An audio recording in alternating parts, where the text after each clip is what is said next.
Ne dorim să continuăm ceea ce am început cumva ca un experiment care a fost foarte reușit.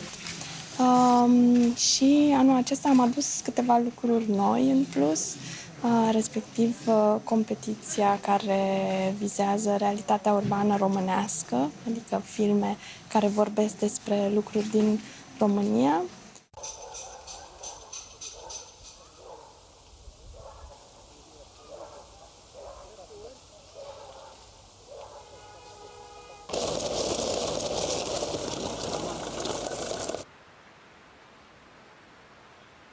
Prin Urban Eye noi asta urmărim, să creăm legături între diferite domenii și între oameni din zone profesionale diferite care privesc orașul în felurile lor personale.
Avem în plus mai multe activități educaționale pe care le-am considerat foarte importante, ceea ce am avut anul trecut pentru copii de 8-12 ani. Acum avem și ateliere pentru liceeni în parteneriat, așa cum știți, cu Asociația Vira. Se spală cu ușa deschisă. Hai să-l filmăm.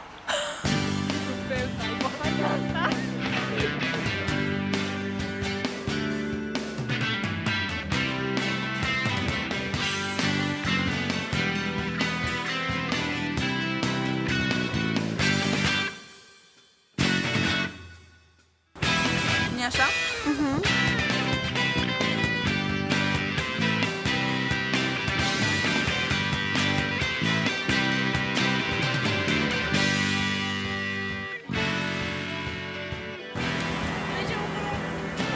Da.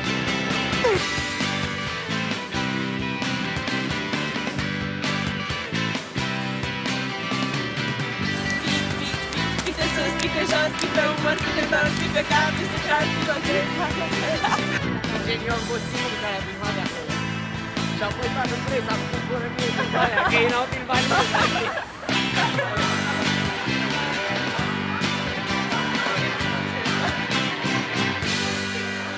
Am început atelierul acum 3 săptămâni. Eu am aflat de la niște prieteni care mai fuseseră la atelier. Și eu am aflat de la Teo. Eu am aflat așa de la prieteni, dar nu fusese înainte la atelier. De site-ul de socializare. Eu am făcut în timpul, acum sunt în clasa 12 și până acum am mai făcut niște cursuri care se leagă de film. Am făcut un curs de montaj, dar foarte teoretic. și un curs de scenaristică. Și când mi-a spus Teo că, uite, e un curs de film documentar, m-am gândit că ar fi interesant și din moment ce nu știam prea multe despre filmele documentare, am zis să încerc.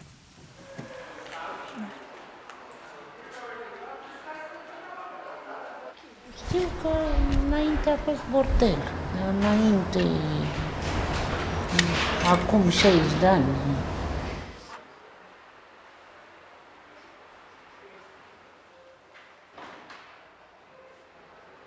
Cam 75% a fost practic. Da, în sfârșit am apucat și noi să facem ceva care e al nostru și să îl vedem. Mi s-a părut super fain atelierul, că am putut să luăm un film de la zero, să-l gândim noi, să-l concepem și ne-am ales parteneri care să-l facem. Deci, pur și simplu, am început să filmăm, ne s-a arătat cum să filmăm și până acum nu știam să folosesc o camera așa mai profi. Am înțeles cum se montează și am reușit să montez singur un film cap-coadă și subtitrări și toate astea. Am învățat cum să luăm interviuri și cum să vorbim cu oamenii pe stradă și cum să abordăm și cum să le punem întrebări astfel încât să îi facem să vorbească și să ne zică cât mai multe lucruri despre ceea ce ne interesează pentru documentar. De fapt, am învățat și să îi filmăm pe oameni, să-i facem să se simtă comoși și să uite complet că e o cameră acolo și să interacționăm natural, fără să-i facem conștienți de sine. Astea sunt plani de viitor, să mai facem filme, să mai găsim idei, să mai facem filme. Momentan e o pasiune. Mie mi-ar plăcea să fie și o meserie. Adică e frumos să văd cum pot să spun o poveste chiar și fără a vorbi, numai prin imagini.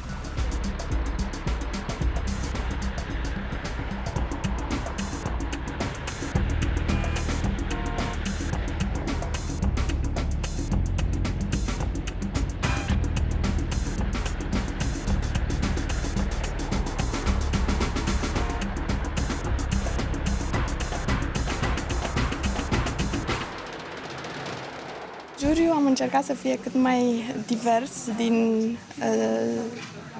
atât geografic cât și ca background, ca pregătire.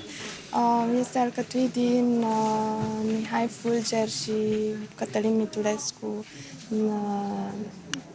pe lângă care alți 3 membri ai jurului din străinătate, organizatori ai festivalurilor de film de arhitectură din Budapesta, Lisabona și Copenhaga.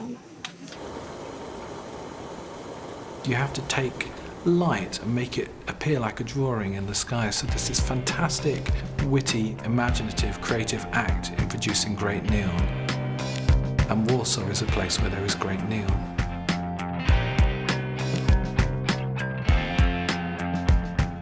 Competiția acestei a doua ediții, de fapt a fost prima ediție competițională, a inclus 7 filme cu durate variabile. Unul a avut, cel mai scurt a avut 1 minut și jumătate, cel mai lung se apropia de cele mai lungi. Au fost 2 lungmetraje de 80 și ceva de minute spre 90 de minute. Filme documentare în special, doar unul poate fi considerat film de ficțiune cu actori, care tratau într-o formă sau alta teme ce pot fi asociate acestui festival, respectiv arhitectura și urbanismul.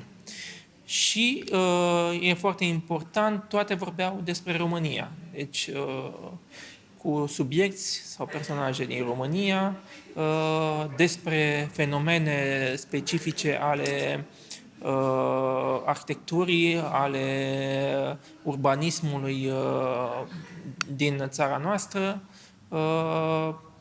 atât din perioada comunistă, pentru că am avut și un film, de altfel singurul de ficțiune, Drobul de sare de Zamureșan, care aborda perioada comunistă, dar mai ales perioada contemporană. The people protested to protect public spaces. This is a good sign of a process of growing up, to have a critical attitude and to not accept everything which is guessed by other people from economical or political background. Criteriile pe care le-am avut în vedere, atât eu, cât și ceilalți membri ai jurului, dintre care unul român, respectiv regizorul Cătălin Mitulescu, cât și 3 străini, reprezentanții ai unor festivaluri de film și arhitectură, partenere ale Urban Eye. Criteriile au fost, pe de o parte, evident, valoarea artistică a filmelor, cât și, cred, vorbesc acum pentru mine în special, cât și modul în care aceste filme reușesc să reflecte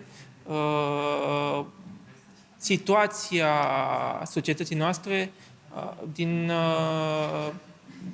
perspectiva temei festivalului, adică arhitectura, urbanismul. Am avut și un film despre navetiști, de exemplu, despre muncitorii care călătoresc, care sunt mai mult pe drum decât acasă și despre viața lor nomadă. Despre, practic, filme care vorbesc despre societatea noastră. Primul cântec este: Doamne, unde vezi, Doamne, ce-a mai rămas din noi? A trecut și ce-a rămas din noi. Și cimitirul eroilor. Și asta. Democrație, revoluție, federație, aberație, deformație, opoziție, instituție, separație, prostituție. Erau golanii.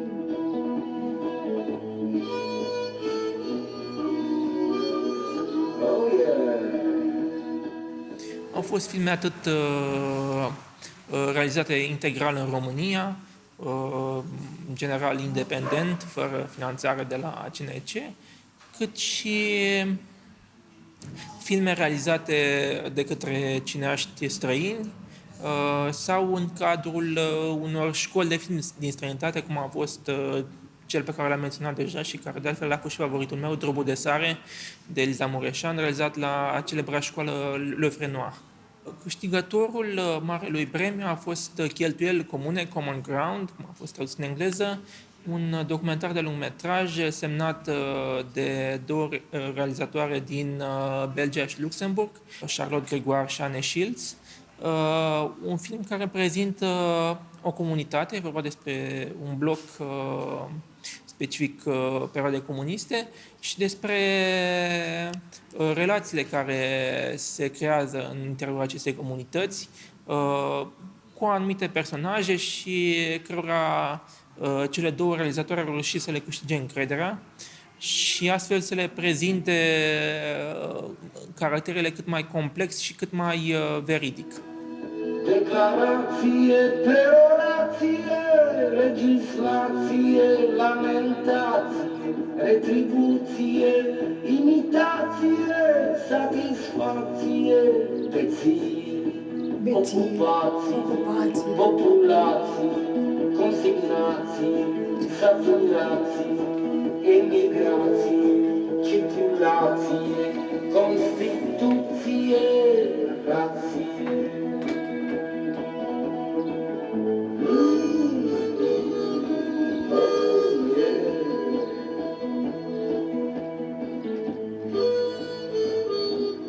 Jurul a hotărât să acorde și o mențiune specială filmului scurt narrativ Din fața blocului de Ileana Zaț. Este vorba despre și cel mai scurt film de care vorbeam, are doar 1 minut și jumătate, dar este un film portret experimental folosind procedeul timelapse-ului și voice-over-ul, care reușește ca într-un timp atât de scurt să ne povestească practic viața unui personaj.